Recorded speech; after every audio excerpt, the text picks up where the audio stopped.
are Orthodox Jews who oppose Zionism specifically on religious grounds, specifically as Jews on religious grounds. You're listening to Reconquest on the Crusade Premium Channel, part of the Veritas Radio Network. This is Brother Andre Marie, and we are talking about Christian Zionism, tracing the lines of a warmongering heresy. And again, we're talking about a Christian heresy here. We're not really talking about Judaism at all, frankly. Although there will be some incidental mentions of Zionism as it existed in Jewish theological circles. So I'm going to begin the real discussion here with an anecdote of a gentleman that I met while we were doing some of our missionary work. I was down south, and as many of you may know, I myself am a native Southerner, being from New Orleans, and I have some sympathies for the Southern cause, and for we have the most popular article on the internet about the Catholic Church in the antebellum South. Is called Catholicism in the Old South, and it's on our website, Catholicism.org, and it was authored by Gary Potter. So I have something of a love for the Confederacy, and I have a love for the Southern cause and the antebellum way of life and all that. So I was down south, and we were doing some of our missionary work, and I met this Catholic, this rather non-Catholic, this Protestant gentleman. I was in his shop, and we were having a very friendly conversation, which started when I saw that he had a Confederate flag in his shop. And I mean, he kind of had it just for decoration. It was like a heritage thing, and because he was, as it turns out, he wasn't exactly a flaming neo-Confederate. But I as we chatted about the war and the unfortunate episodes of Reconstruction, and the fact that the South lost the war, and how destructive this was, and all this, the gentleman says, "Yeah, well, I'm kind of glad we lost." And I looked at him and I said, "Why?" He says, "Well, the United States of America has to exist as one united country because it's our job to defend Israel." And I looked at him and I realized this man's religion was Christian Zionism. That, in a nutshell, is how a Christian Zionist is going to express himself. The United States of America as a Christian country, and that's got to be in big air quotes, a Christian country. The United States of America as a Christian country has a vocation from God to protect Israel, which essentially means we are the Gentile army that's going to save Israel from its enemies. And as a result, we're going to go to war to defend Israel. As a result, we might even go to war preventively. We might even go to war because we think Israel's interests might be jeopardized. This is how we have a warmongering ideology in Christian Zionism. So this little anecdote of that one meeting with that one, real person, he was a nice guy. I mean, he wasn't, breathing out hatred for Arabs or anything, but as it is, that ideology that he expressed has murdered a lot of people, including Americans who were sent into harm's way for no just reason.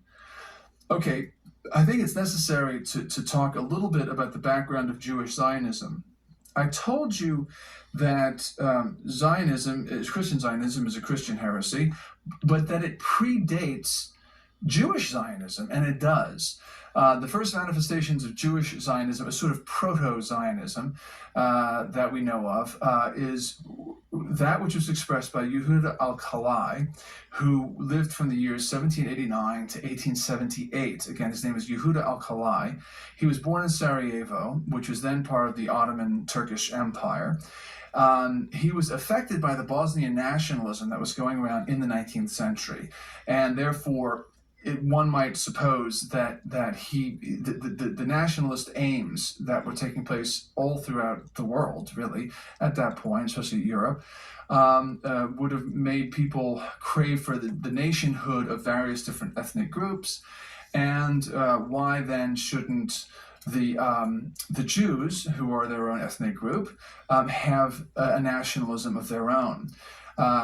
Theodor Herzl, one of the later really founding Zionists, his grandfather knew Yehuda Alkalai and read some of his books, and he was under his influence. So it's thought that Theodor Herzl himself, one of the pioneer Zionists, much later, was influenced, at least indirectly through his family, by the thinking of Yehuda Alkalai. Yehuda Alkalai thought that 1840 was the year of redemption, and he had this idea of the so-called third redemption. And what influenced it was his study of the Kabbalah. Now, I don't have time to go at great depth into what the Kabbalah is, but the Kabbalah, you know the English word cabal? It comes from Kabbalah. What does it mean? It means basically a coterie of conspirators, a small group of conspirators. That's a cabal. It's one of the few words, check it out in the dictionary, cabal. C-A-B-A-L, I think is the spelling, but the Kabbalah is K-A-B-B-A-L-A, the Kabbalah, or sometimes they spell it with a Q.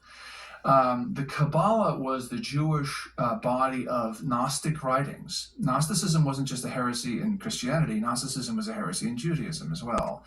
And a lot of Talmudic Jews, a lot of rabbinical Jews, were also affected by, to some greater or lesser degree, the Kabbalah, which is very Gnostic, and it has as part of its Gnosticism a rather weird numerology.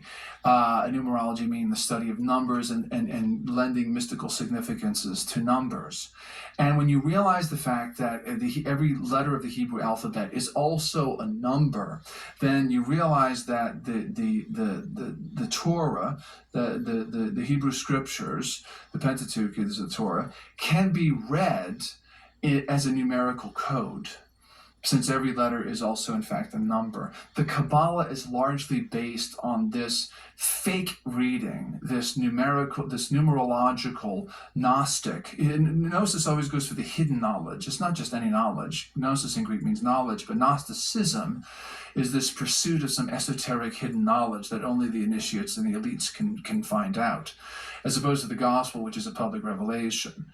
So, influenced by his study in the Kabbalah, Yehuda Alkalai came up with this idea of the 1840 being the year of redemption. He thought they had to act really quickly, and he was also under the impression, why did they have to act quickly? Well, they had to act quickly because, according to Alkalai, Israel was not truly Israel unless the Jews dwell in the land of Israel. Heretics Israel, they call it. It's an Israeli newspaper, Heretics. It means the land. Heretics Israel is the land of Israel. So unless they're dwelling in Israel, they're not truly Israel. So therefore, he called for the Jews to colonize the Holy Land. And he was quite an activist, quite an organizer. He was a scholar, but he was a very organized man, very, you might even say, evangelistic in a sense. And he wanted it so that the various nations of the world would recognize Israel and would help Jews to settle in the Holy Land and have a new Israel. This idea was controversial within Jewry. Very, very, very controversial. Why? Because the Orthodox Jewish rabbis had always been of the mind that only the Messiah, only the Mashiach, as they call him, only the Christ, when he comes, can lead them back to the land of Israel. This is only going to be done in the Messianic era. And it's the height of presumption, and it's the sin of pride for any Jew, anyone, to say, we will by our own efforts retake Israel, and we will go back to the land of promise, and we will take it over, and we will undo what God did in the diaspora, and we will make it so that we have retaken the land and fulfill the Old Testament prophecy of our going back to our land. So the Jews, most Orthodox Jews, thought that this was heresy, so they rejected it. A lot of this idea got rejected by a lot of believing, pious Jews, because it was essentially anti-messianic. It's saying, no, they were saying, no, we have to wait for the Messiah to come. Only when the Messiah comes can he lead us into the Holy Land. Only then can we have a hope that the people will once again settle in the land. There was another man who was a contemporary of Yehuda Alkalai, and his name is Rabbi Tzvi Hirsch Kalicher. And his years were, he was born the same year, 1795, and he lived till 1874. So their lives overlapped. They were both born at the tail end of the 18th, and they lived long lives through much of the 19th century. Now, so again, but from both of these men, no matter what, by the way, Alkali was a Sephardic Jew, which is kind of interesting.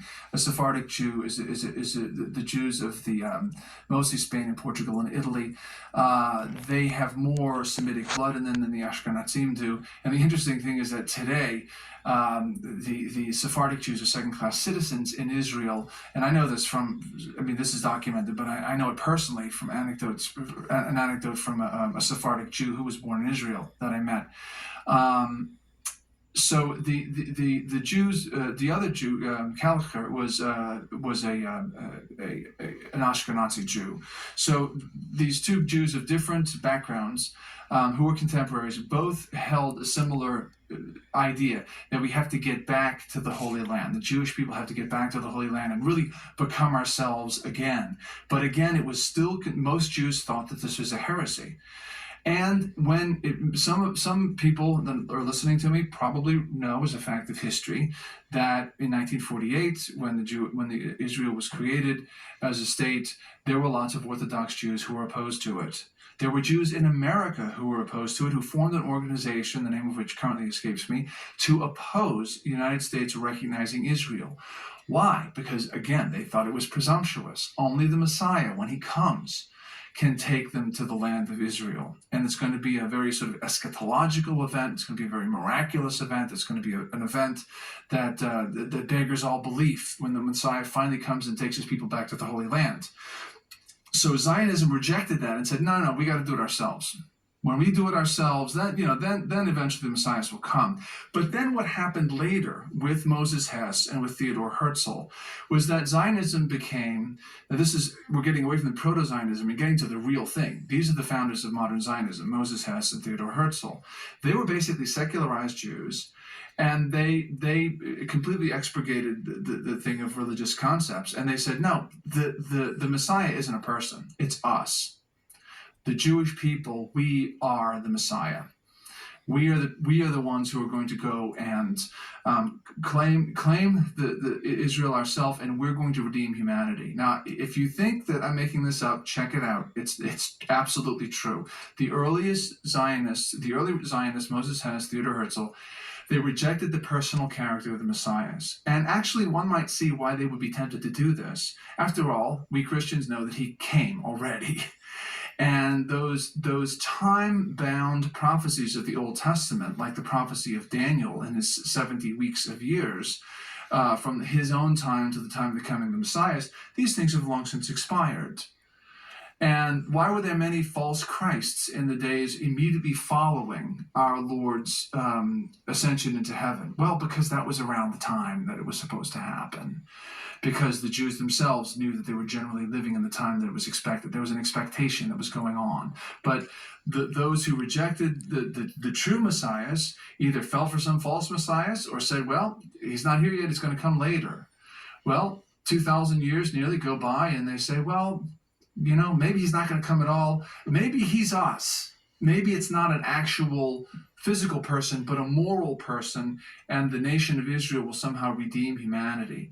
And a lot of them, a lot of the early Zionists were also communists. Again, no conspiracy theory. This is quite explicit. They thought that somehow there'd be a sort of messianic order of the world ushered in by communism, a wedding of communism and Zionism. You're listening to Reconquest on the Crusade Premium Channel, part of the Veritas Radio Network. Radio the way it should be. We're talking about Christian Zionism, and I'm calling the show Christian Zionism, Tracing the Lines of a Warmongering Heresy. So I think